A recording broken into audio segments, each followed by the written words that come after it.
किती कडू बोलला तरी आयुष्यभराची गोडी जीवनाला प्राप्त करून देतो तो बाप असतो. मग आजही या कुटुंबामधील एक बाप त्या ठिकाणी निघून जर गेलेला 1 वर्ष झालेलं आहे, गेल्यानंतर बापाची किंमत त्या ठिकाणी कळत असते. एकच म्हणावंसं वाटतं, सारा आबाळ फाटलं दुःख उरात साठलं, सारा आबाळ फाटलं दुःख उरात साठलं, सर्व सुखाचा आगर गेला मायेचा आधार, गेला मायेचा आधार, गेला मायेचा आधार.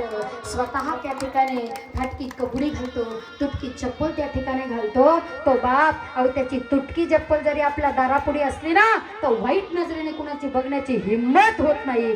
तो असतो माई बापा हो बाप. आणि त्या बापाला घाबरलं की आपला प्रपंच चांगला होतो आणि बापाला घाबरलं की परमार्थ त्या ठिकाणी चांगला होत असतो. स्वतः चंदनाप्रमाणे उघडतो, स्वतः चंदनाप्रमाणे उघडतो आणि आपल्या लेकरांना असेल त्या परिस्थितीमध्ये कोणी वाईटही वागला कसाही वागला तरी त्या ठिकाणी आपला सुगंध त्या ठिकाणी देतो. तो खऱ्या अर्थाने माईबापा हो बाप असतो. माईबापा हो एक सांगू, आपल्या डोळ्यांना दिसणारे जे देव आहे ना, आपल्या डोळ्यांना दिसणारे देव 4 आहे. एक चंद्र आहे आणि एक सूर्यनारायण भगवान परमात्मा आहे आणि अजून 2 देव आहे. पण सांगून जाईल, कान उंच करून ऐका. आपल्या डोळ्यांना दिसणारे जे रात्र झाल्यानंतर चंद्रमा भगवान परमात्मा दर्शन देतात, रोज देवाचं दर्शन होतं. सकाळ झाली की सूर्यनारायण भगवान परमात्मा सगळ्यांना दर्शन देतात. पण ते आशीर्वाद कुणाला देतात माहितीये? जे जे पुण्य कर्म करतात